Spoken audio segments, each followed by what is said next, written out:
generously sponsored by the British Society of Aesthetics. For those new to the Welsh Aesthetics Forum, this is a newly founded kind of session where aestheticians get to share their research from across the UK and to particularly include students as well who are interested in aesthetics and the philosophy of art. So today we're very happy to welcome Tom Roberts from the University of Exeter. So Tom is a philosopher of mind and an aesthetician. It doesn't say aesthetician on your web page, but I thought I should definitely add that in because you've published a lot of aesthetics. Working on situated and embodied cognition, emotion and the senses. His extensive research explores how our mental lives unfold within the material, social and cultural niche they inhabit, and how our thoughts and experiences are shaped not only by the brain, but also the environment in which we engage with. So Tom today is going to talk to us about artificial fictions. So thank you, Tom. Great, thanks Daisy, thanks for the invitation, Daisy and Panos, that's great, thanks for coming out. I'm going to talk a little bit about a topic that I've been working on that's kind of at the intersection of my work in the philosophy of mind and aesthetics. And it's about artificial fictions. The main claim is going to be that many of our encounters with artificial speakers, so like chatbots and other AI systems, they should be conceived of as sort of fictional encounters that are heavily make-believe, involving, imaginative. And the AI speakers that we talk to can be fruitfully conceived as fictional characters in a kind of traditional sense, fictional characters like the characters in books and plays and films and so forth.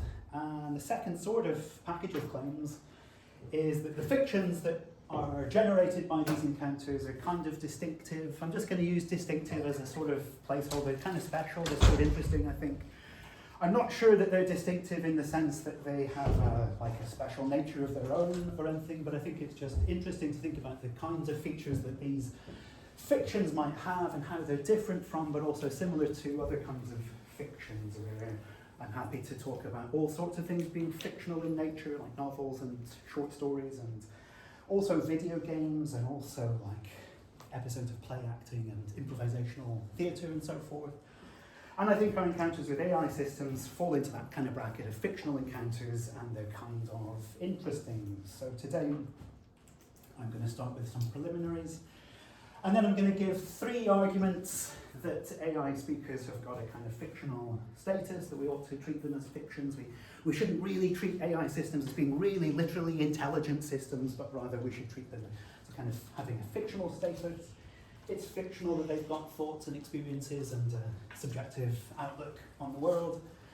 And I'm going to just load my slides with cutesy robots like this.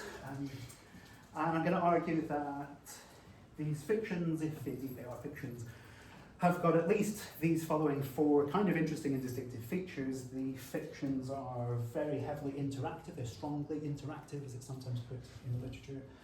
And they're self-involving in the sense that we, the user of these fictional enterprises, can become part of the fiction, we can be part of a fictional practice ourselves, we can take on a fictional role that is different from that has features that are different from our own. These fictions are going to be open-ended, so many traditional fictions have got a kind of fixed period a fixed period in which they unfold, like a film lasts for a couple of hours, and a novel has got a beginning, a middle, and an end. And these fictions that I'm going to talk about may well have an open-ended character, so they might just carry on into the future. We might have lifelong fictional practices with some of these systems. And lastly, and maybe most interestingly, although I'm not quite sure about this yet, they exhibit a kind of blended character where the world of the real is blended with the world of the imaginary. And that's like the cryptic phrase that ought to become a bit clearer towards the end, I hope. So they've got these interactive, self-involving, open-ended and blended characters, the idea. And the general background theme, I'm sort of hoping, is that once we use a kind of fictionalist lens through which to regard our encounters with artificial intelligence, well, we've got a bunch of philosophical resources from aesthetics, the philosophy of fiction, that can help us to understand a bit about how people interact with AI, why they do it, what's going on when they do, what kinds of imaginative practices are going on when we do.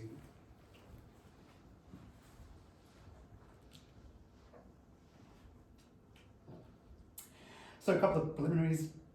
Which artificial speakers am I talking about? I'm talking about chatbots like ChatGPT and Gemini and Copilot and that new one that's just come out of China. Everyone's very excited about, whose name I can't remember. DeepSeek, thank you, yeah, that one. Where you go on and you say, hey chat, how are you doing today? And he asks you some questions and you have a little interaction, and if you are an unscrupulous undergraduate, you ask it to write your philosophy essay for you and so forth. But these systems are pretty good, and I recommend you have a play around with them. They can increasingly generate these kind of quick, sort of fluent, context-sensitive linguistic responses. Your text, the text that you encounter on your screen is like having a conversation with another thinker. Right? It's got lots of the hallmarks of having a conversation with another thinker. The text produced by ChatGPT or Copilot can mimic the linguistic output of a sentient agent. They appear intelligent. We might be interested in whether they can pass the Turing test. I'm not that interested in that particular question, but they give a really good impression of being the words these systems produce give a really good impression of like asking and answering questions and expressing opinions and so forth. Some of these systems are quite bad at that. Like if you encounter a customer service bot on a website, it doesn't inspire a whole lot of confidence that it's giving an impression of a really thinking, intelligent agent. So some of these systems are not very good at this, but other systems increasingly are quite powerful at mimicking the linguistic output of a sentient agent. And the claim is going to be that the speech that these systems produce is a kind of fictional speech, kind of like the lines of dialogue in a film or a novel or a play. And the fictions that arise from our interactions with these systems are potentially kind of weird and kind of interesting. I think they're going to be a bit like video games, where video games are fictions that we encounter on screen, encounter various characters like Super Mario and others on the screen. And they're a bit like improvised theatre, so they don't follow a particular script, they don't have a pre-authored script, they're kind of generated in the moment, they're generated in our encounter with the chatbot, they emerge in interaction, dynamic interaction. A couple more preliminaries. Some people, in some kind of high-profile cases, where people seem to really believe that they're talking to an actual person, or that they're talking to an actual sentient agent. There's the case, is it Blake Lemoine, I want to say his name, I think that's him, where he was involved in Google AI and he came to believe that the AI was actually intelligent, actually sentient, actually could have feelings of its own and so forth. So let's call that attitude a realist attitude. We might think we've got philosophical reason to believe that AI is genuinely intelligent. We might adopt a kind of literalist or realist attitude towards the system. Suppose it passes the Turing test, we might just say, okay, now we've got an artificial system that genuinely is intelligent, genuinely is a thinker and a speaker. And we might adopt that realist perspective as theorists. So we might do some heavy duty philosophy of mind and come to a realist conclusion about artificial intelligence. Or we might adopt that attitude just as everyday users of these systems. We might just be persuaded in our everyday practice. We might become persuaded that these artificial systems genuinely have mental states of their own. Hands up if you think that AI systems have already got mental states of their own. Excellent, none of you. Okay, so let's call that attitude that you all have that denies that AI really has mental states of its own an anti-realist attitude. Okay, so we think they give quite a good impression of appearing intelligent, but they're not actually intelligent, so let's just call that an anti-realist view. And let's call the attitude that you adopt if you pretend that they are intelligent, if you pretend that you're talking to a real thinker, a real speaker, a real agent with a subjective life of its own, let's call that a fictionalist attitude.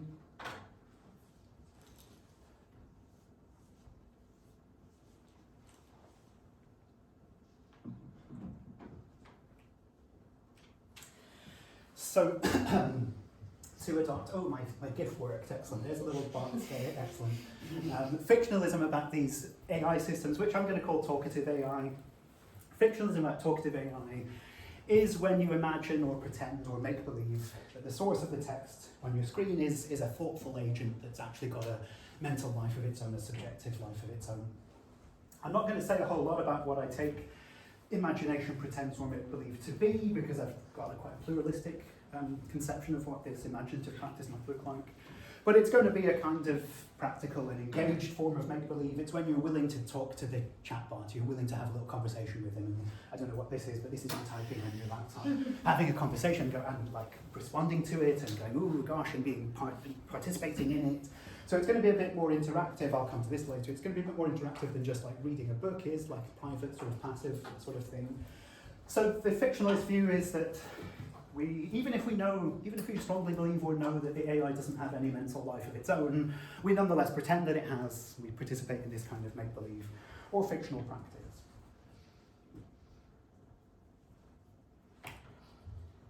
And I think given that you're all anti-realists, I don't need to give you all of these arguments, but I've got 3 arguments in favour of adopting a fictionalist attitude towards AI speakers. And these are arguments that might lead us to a theoretical anti-realism, a theoretical fictionalism. So we might use these arguments as philosophers to argue, no, AI doesn't really have mental states of its own, we should adopt a fictionalist attitude. But we might also think that these are thoughts that ordinary users of AI also have. So we might use these as arguments to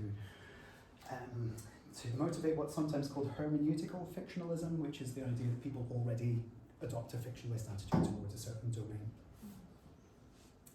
So argument number 1, I gather that Fintan Mallory, who I've not met but I've heard spoken very highly of, I gather he came to talk to you recently, but anyway, Mallory's got this lovely paper, Fictionalism about chatbots, from a couple of years ago.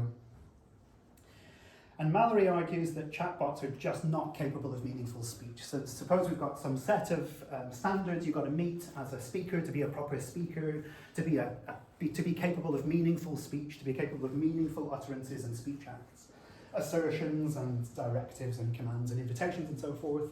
Mallory thinks that chatbots just don't meet those conditions. So they lack communicative intentions. To be a speaker, you've got to have a certain kind of mental state. You've got to be able to intend to say certain things. Chatbots can't do that because they don't have the right mental states. Likewise, maybe speech is a sort of social and conventional practice that involves following certain rules, and being party to certain rules, and taking responsibility for your utterances and so forth. And Mallory argues convincingly to my mind that AI systems don't have the right kind of agency to follow rules of speech, so they can't really be speakers in a proper sense. And furthermore, they don't stand in the right sorts of causal and social and historical relationships, the kind of relationships that semantic externalists in the philosophy of language like to bang on about all the time. They don't instantiate those relationships, so an AI chatbot can't actually have any meaningful, can't participate in any meaningful speech acts at all. And moreover, Mallory thinks we all know this already. So he argues that all of our interactions with chatbots must be it pretends. So we know that it's not a real speaker, right? These guys don't satisfy the conditions for having semantic content at all. They don't have mental states, they can't express themselves. So if this argument works, and in my view it probably does, I think, if this set of arguments works, then all of our interactions with chatbots must be non-literal, they must be anti-realist. They must involve a kind of pretense or make-believe. I'm going to pretend that the AI has got a mental life, and I'm going to use that pretense to have a nice conversation with the AI. But I don't believe that it really has mental states of its own. So we treat them as if they're speakers, even if we know that they're not actually speakers.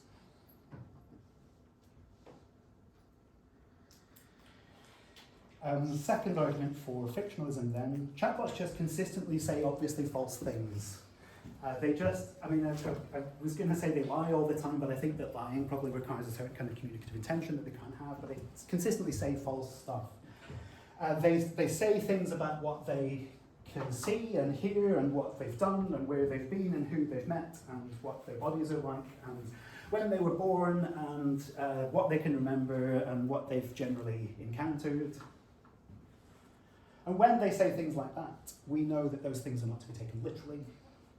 So we ought not to think it's literally the case that the chatbot has got a cold or feels excited or enjoys listening to Bach or likes ice cream.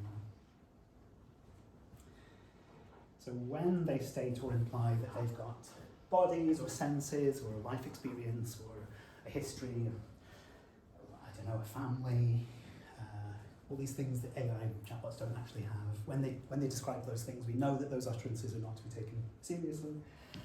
When they describe what they've heard and seen and tasted, when they describe the things that they can imagine in a sensory way or the things that they can remember in a kind of sensory way, when they talk about who they've met, where they've been and so forth. Now, those of you who have used a system like ChatGPT will know that ChatGPT is pretty good at not doing that. So if you ask ChatGPT a question, it will say, oh, I'm only a poor, lowly chatbot. I've never had an ice cream cone, or I've never been swimming, or I've never been, I don't know, to Gibraltar or whatever. But systems that are a bit more advanced and a bit less like modest, I suppose, about their capacities, will willfully tell you a pack of lies if you let them. And when we know that the chatbot is telling us a pack of lies, then we know that its utterances are not to be taken literally. So some of their utterances, if they are self-directed, if they talk about like having a headache or feeling cold or feeling nostalgic, then those utterances will be quite explicit about. It will be very obvious that they're false because they will be making claims about something that just isn't real. They don't have these mental states at all. But also some of their utterances can appear to be world-directed, but also be obviously false. If they describe a song as being beautiful, or a film, or a book, or a stack of pancakes, or a sports match, if they've watched the Welsh national rugby team lose yet again. Oh no, he didn't. Oh no, he brought rugby up. Or a holiday that they've been on. If they describe things in first personal language, we know that those things are false because they don't have any subjective perspective on the world. And argument number 3 in favour of adopting a fictionalist perspective towards chatbots is just that some chatbots are really explicitly set up to be fictional characters. They're just set up explicitly in our practices to adopt a kind of linguistic persona, a character that isn't to be taken literally. So perhaps these are the most obvious examples in which the idea of a fictional character will apply. You can, if you are a masochist, get ChatGPT to pretend to be Donald Trump in the White House, and you can have a conversation with Donald Trump and ask him, how things are going and what he likes to do and why he's making these decisions that he's making.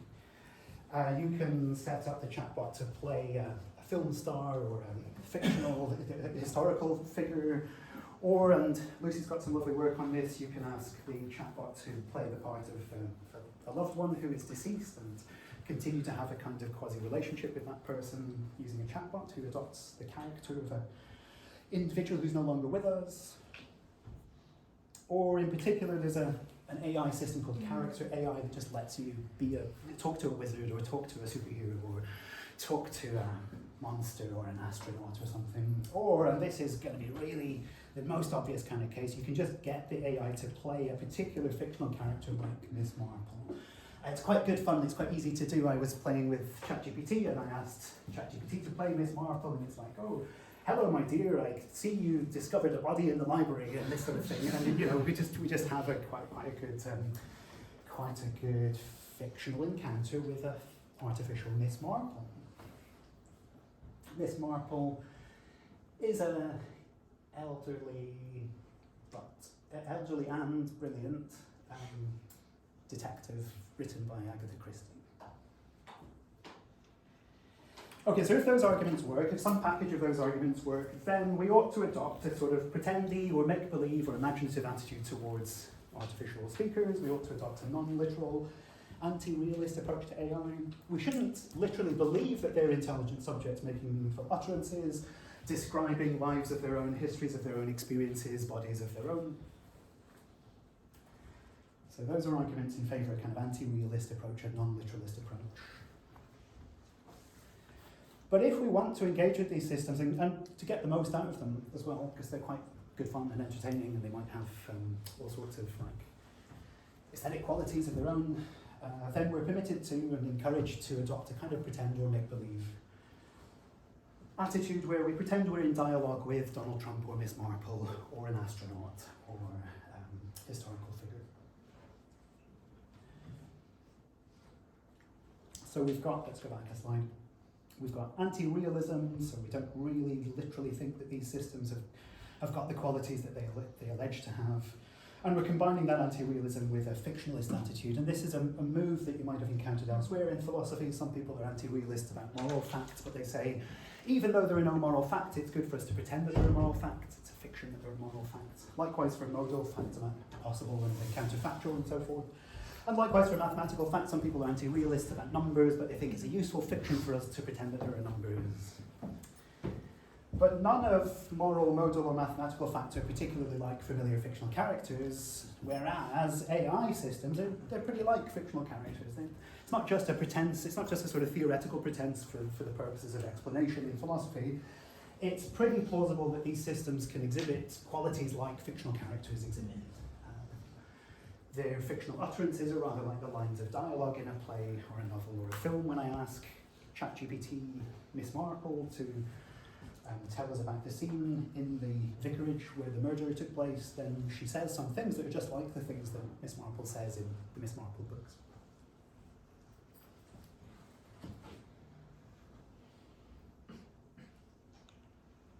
So their utterances seem to report the thoughts, experiences, opinions, and so forth of an agent with a more or less rich life of its own. Again, some chatbots are quite bad at this. They're quite just quite austere, quite rudimentary. They don't say very much about themselves. The chatbot on the holiday booking website doesn't describe itself and its life and its rich encounters with the world and its meetings with other people. But some of them can, and I guess the suggestion here is that those chatbots, they're quite rich in their conversational skills and quite open and willing to describe themselves and their lives, can be conceived of as fictional characters. And moreover, they build certain stories. They can build them in a genre, right? The genre of cozy murder mystery, if you're talking to fake Miss Marple, or adventure story, or romance story, I suppose.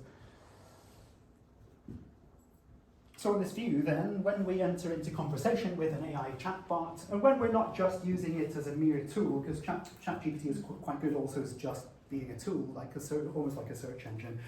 Hey ChatGPT, what's the capital of Angola, or whatever, and he'll come back with an answer. We don't have to do much pretense, much imaginative interaction in that case. But when we enter into a sort of engaged conversation with a chatbot, then we talk to a fictional character. And this is going to become important in a moment, what they say helps to establish what's true in the fiction. So again, there isn't a pre-authored fiction that's written by a human author, which is what often happens in stories and films and plays. Instead, the fiction and its facts, the fiction and its constituent facts and events are built from the ground up in the course of the interaction between the person and the chat.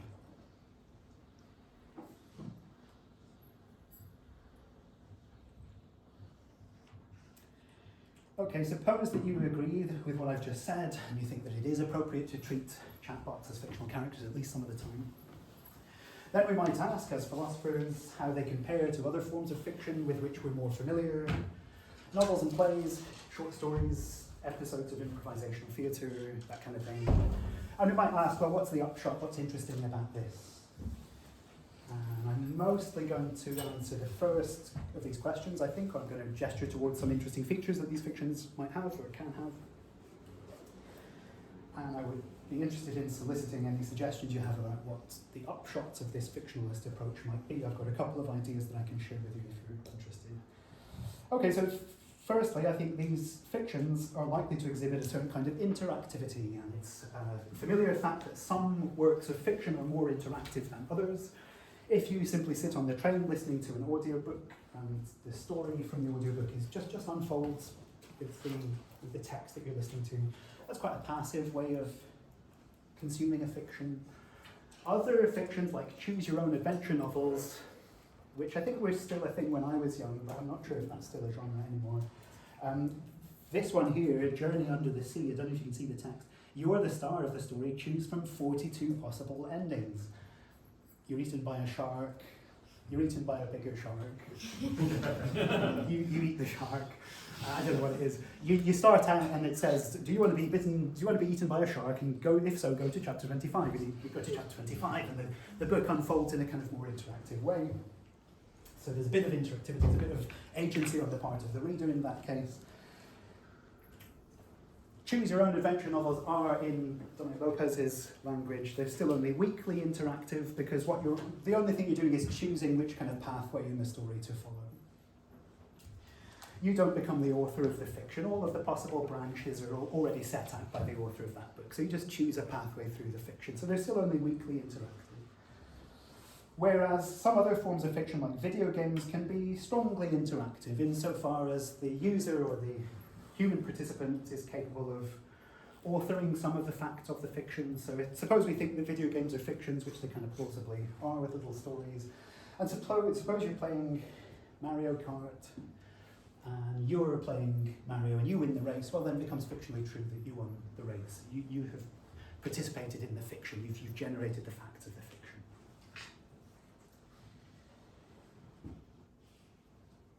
And I think that AI fictions can be strongly interactive. You, the user of the AI, have got quite a lot of agency in establishing what happens in that fiction. But also, the AI itself has got quite a lot of agency, in some sense, in establishing the facts of the fiction too. I mean, drawing upon and nakedly plagiarizing other people's work, I suppose, but nonetheless constructing the story out of the materials to which it has access. I think there's two stages to this kind of interactivity. There's stage number one where we choose who to talk to. So I'm like, okay, I want to talk to Miss Marple today, so I ask ChatGPT to play the part of Miss Marple. Or I go to Character AI and I want to talk to the Knight of the Round Table, or Dinosaur, Talking Dinosaur. So I can choose which character to talk to, and I can give them certain characteristics. I can make them funny or sarcastic or helpful or friendly. I can ask them to be my therapist or my counsellor. I can ask them to be a sympathetic listener, or I can ask them to be rude and so forth. And then the second stage, so this is the stage one where we might act from outside of the fiction, just sort of set some of the parameters of the fiction. And then the second stage is when we have our conversational encounter, however long that might last, and we build the facts of the fiction up from the ground. What happens in the fiction is co-constructed by me and by the chatbot. I don't know what fake Miss Marple is going to say. I don't know exactly how the murder story is going to unfold. ChatGPT just generates that in response to the things that I prompt it with, in response to the things with which I prompt it. Or, for example, and this is also quite good fun, I've done this with ChatGPT as well, I can ask ChatGPT to be a pirate captain, and I can be one of the crewmates of the pirate ship, and we can go on adventures and get treasure and fight baddies and have a talking parrot and do other pirate-related misadventures and so forth. And again, the contours of the story, the contours of the narrative of the pirate adventures, they're not pre-authored and preordained, they're built in the course of the discussion between me and the artificial intelligence. So these are really strongly interactive fictions, I think. This leads me on to feature number two, interesting feature number two. In that case, I'm a member of the crew. I play a member of the crew, so I am involved in the fiction myself. I might give myself a name that is not the same name as mine, that is more pirate suitable. I'll need to come up with a pirate suitable name for the next time I give this talk that I have on at the moment. For the purposes of this fiction, I'm playing a role myself, so it's not just that ChatGPT is a fictional character, I'm also participating in it, a bit like if we're doing improvisational theatre and the director says, okay, you're going to be the pirate captain and you're going to be the second mate, whatever it is.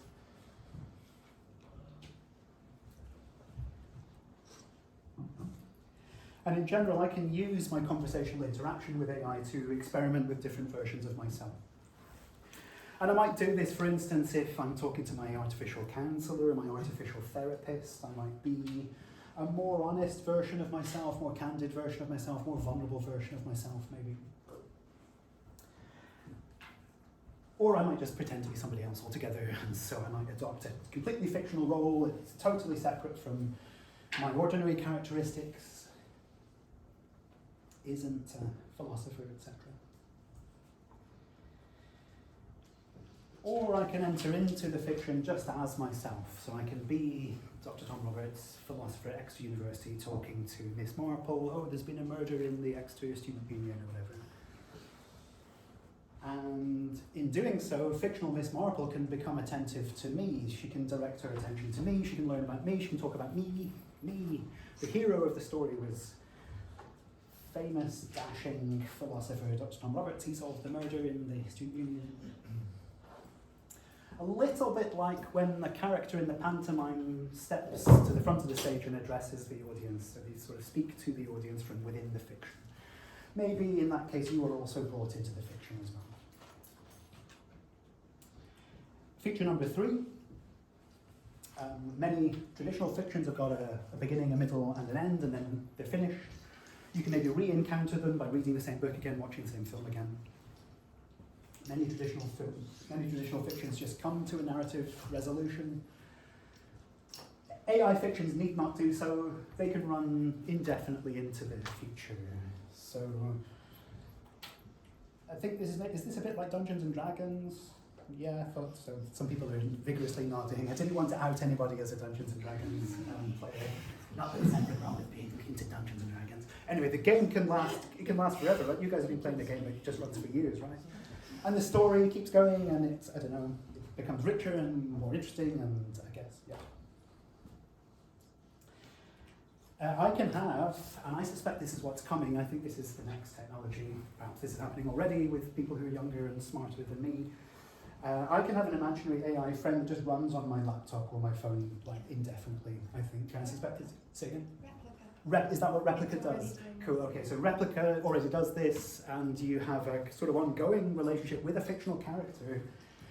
Maybe a bit like the relationship you could have with a long-running soap opera character, like those last for decades. You might have a kind of relationship with a fictional character in that context too. Final feature then is this idea of blending the real and the fictional. And plenty of traditional fictions do this already. There's a sense in which the real world is brought into the fiction, and maybe a sense in which the fictional world is also brought into the real world in kind of along a certain dimension. For example, if we have a novel that's set in Victorian London, then all sorts of things that are just true of the historical city of London are true in that story as well. If we read about kind of what era Sherlock Holmes is, but let's say Sherlock Holmes is working in the Victorian era. Sherlock Holmes is walking around London, then familiar landmarks of London are in that story. He can pass the Houses of Parliament, for example. He can cross Tower Bridge. Even if it's not explicitly stated by the author, Conan Doyle in that case, that the London of Sherlock Holmes is actual London, we're entitled as consumers of the fiction to just assume, unless we're told otherwise, that the world of the fiction is sufficiently like the real world. This is what Stacey Friend calls the reality assumption, sometimes called the inheritance principle.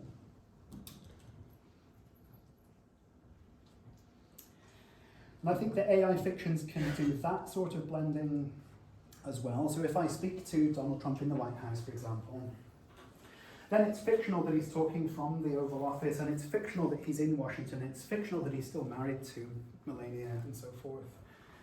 Even if it's not made explicit in our interaction, it's legitimate for me to pretend or make believe that I'm talking to a Donald Trump that's sufficiently like actual Donald Trump. Here's another kind of blending that can occur. I haven't worked out how these forms of blending are related to each other. I think there's a bit of taxonomic work to be done here. Another kind of blending is when a character breaks the fourth wall. So if a character on television turns to the camera and addresses us, the audience, through the fourth wall, they can report upon what's happening inside their fictional world, and they can bring us into that dialogue, or at least they can address their words to us through the fourth wall. They can share details of what's sometimes called their story world, the fictional landscape that they inhabit, the landscape of objects and people and events that they inhabit. I think that AI fictions can do even more blending than this, and I think that AI fictions can kind of suspend themselves within the real world, so they can be ever-present members of our actual environment, even though they are themselves fictional entities. So suppose that we have a chatbot that is in contact with us over a reliable period of time, lengthy period of time, in reliable contact with us for a period of time. We've built its characteristics and it knows us, and it's readily available on our phones and laptops and so forth. And suppose also that the chatbot has got access to live news feeds and weather forecasts and obituaries and sports scores and share prices and, you know, up to the minute data about what's happening in our actual environment. ChatGPT in particular doesn't have this. I think its data is a year or two old, or at least it was up until relatively recently, so it doesn't have up-to-the-minute data about what's happening in the actual world that we live in right now, but it's not going to be far away, if it hasn't happened already, it's not going to be far away that a chatbot can talk to us about what happened this morning and what's going to happen this evening, who's going to play sports at the weekend, that there's a storm coming in, Cardiff is going to get lots of rain, that Donald Trump said this and that the Democrats did that and so forth, in which case there'd be a fictional character that is, as I've put it, just sort of suspended within the world that we inhabit. Like that robot in a hot air balloon. And if they've also got access to, or at least if mine has, if it's also got access to my calendar and my diary and my emails and my web history and so forth, knows where I am, maybe it's tracking where I am, and oh Tom, I hope your lecture at Cardiff University goes well today, it might say, it's super creepy. If that's right, then the AI can comment on things in basically real time if we can get the technology to work. And so it can be fictional, that they're inhabiting the same space and time that we are, and that they're party to the same sorts of events that we're party to in real time, on an ongoing day-to-day basis. And this is one I don't know, but I think this is a little bit like Pokemon Go. So Pokemon Go, you go around the city and you see the Pokemon on the street through your phone, right? So the Pokemon characters are there themselves in the world. I don't know if that's exactly right, but that's basically right. In the AI case, it's going to be a bit different because the AI will also have some knowledge of us and some knowledge of what's going on in the wider environment, whereas the Pokemon Go don't do very much, I don't think. Okay, I'm almost done. In summary then, it seems like many talkative artificial systems are such that we shouldn't literally believe that they are actual thinkers and actual speakers with actual experiences and actual lives. And once we drop that realist position, then it's quite natural to adopt a fictionalist alternative, to pretend or make believe or imagine that these systems are thinkers with experiences and opinions and interests and concerns and so forth. Perhaps that's true of all of them. As Mallory has argued, we should be fictionalists about every bit of artificial speech because it's not actually real, meaningful speech. It's even more obvious when it comes to a chatbot that is playing the character of Miss Marple or Donald Trump, or one that is talking about all of the ice creams it enjoyed, or all the dancing that it did, or all of the holidays that it's been on. And depending on what the system says, and depending on how lucid it is, and how open and immodest it is, and how willing it is to share into a conversation with you, it can be appropriate not just to pretend that it's a speaker or a thinker, but to regard it as a fictional character. Once it's got sufficient richness and robustness, it might be appropriate to regard it as a fictional character with fictional opinions and fictional preferences, a fictional life history and so forth. And I've suggested that these fictions, whilst they've probably got quite a lot in common with things like video games and improvisational theatre, and also just novels and TV shows, they've also got some distinctive features or some interesting features that are worthy of philosophical attention. They're interactive and co-constructive. They're self-involving, they're temporally open-ended, and they can blend the world of the real and the world of the imaginary to a degree that we don't find elsewhere. Okay, thanks.